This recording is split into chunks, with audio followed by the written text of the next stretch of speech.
Dans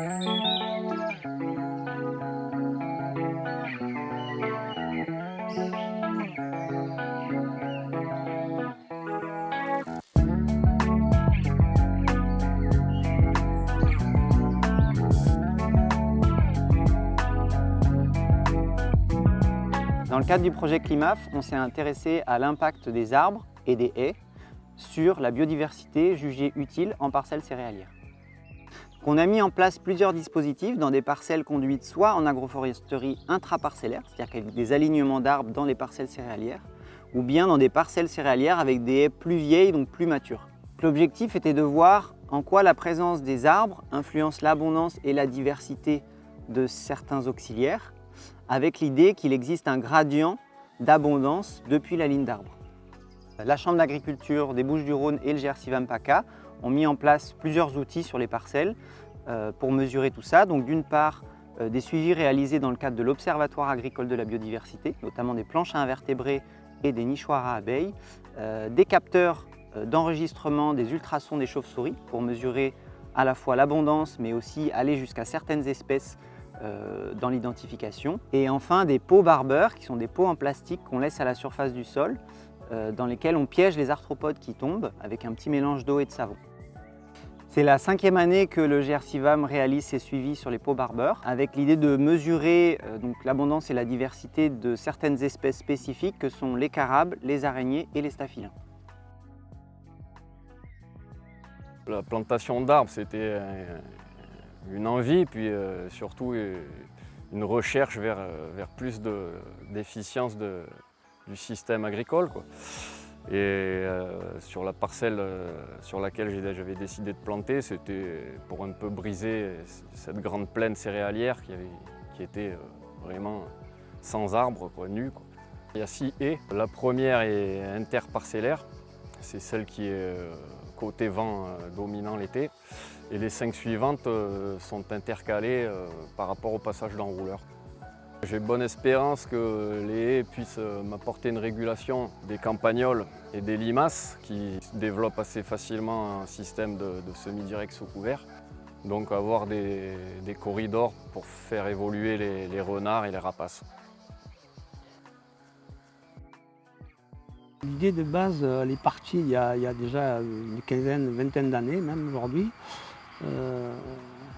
Quand on a fait le constat que dans les sols, en fait, ils étaient tellement pauvres en matière organique, même en vers de terre, suite à tout le travail qu'on avait pu faire sur le sol, l'idée de planter des arbres allait dans le sens où j'allais améliorer quand même la qualité de mon sol, quoi. J'ai choisi de planter les alignements en orientation est-ouest pour une question de parcellaire, parce que c'était plus facile de travailler les parcelles comme ça. Et ensuite pour créer des zones d'ombre à l'intérieur de la parcelle. On va trouver du poirier sauvage, du cormier, du noyer, du merisier, du tulipier de Virginie, de l'orme et de l'aulne. Maintenant, avec la taille des arbres aujourd'hui, on a déjà beaucoup plus d'oiseaux qui du coup sont au milieu des parcelles parce qu'ils sont sur ces arbres-là. On a beaucoup de rôliers, on a beaucoup d'éperviers, de petits rapaces qui viennent se poser là et qui ont un point de chute quoi, maintenant au milieu de la parcelle. Donc ça c'est un point positif. Et puis je pense que la bande réservée à l'alignement crée un réservoir assez important et conséquent d'auxiliaires et qui est bénéfique pour les cultures que je mets en place. Donc les suivis qu'on a réalisés avec les pots barbeurs montrent que même sur des parcelles relativement jeunes, donc moins de 8 ans, en agroforesterie intraparcellaire, on a quand même une abondance plus importante en carabes, araignées et staphylins dans les modalités des lignes d'arbres et dans les modalités qui sont assez proches des lignes d'arbres. Ce qu'on observe donc, c'est un gradient entre les modalités arborées et les témoins agricoles sans arbres. Et c'est d'autant plus vrai aussi sur la diversité des espèces, c'est-à-dire qu'on rencontre un plus grand nombre d'espèces, une plus grande diversité dans les modalités arborées par rapport aux témoins sans arbres. On voit aussi que certaines espèces sont plutôt présentes dans des modalités spécifiques, et donc en recoupant avec la biblio, on se rend compte que ces espèces sont plutôt inféodées à des milieux qui vont des milieux très ouverts, type une plaine, un open field, à des milieux très fermés comme une forêt. Donc l'enjeu, c'est d'arriver pour l'agriculteur à faire communiquer les infrastructures naturelles déjà présentes sur sa ferme, une forêt, un bosquet, une ripisylve, même un arbre isolé, et des infrastructures qu'il peut mettre en place, comme des alignements d'arbres, comme une haie, comme des bandes enherbées, pour faire communiquer ces milieux et permettre le déplacement de tous ces auxiliaires. Les nichoirs à abeilles de l'Observatoire agricole de la biodiversité révèlent la présence de diverses espèces d'osmies, qui sont des espèces qui ont un rôle essentiel dans la pollinisation de certains arbres et de certaines plantes. Concernant les papillons de jour, on observe un gradient d'abondance depuis le milieu de la parcelle vers la haie. La diversité augmente quand on se rapproche de la haie.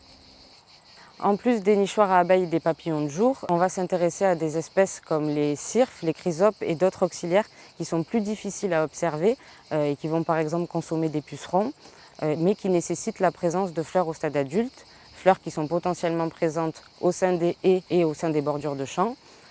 C'est la raison pour laquelle l'objectif, c'est de multiplier ces haies ou ces bordures de champs fleuris pour pouvoir densifier les milieux favorables à cette biodiversité. Les haies sont d'autant plus importantes pour les espèces insectivores, comme les chauves-souris, qui utilisent ces structures comme corridors de déplacement.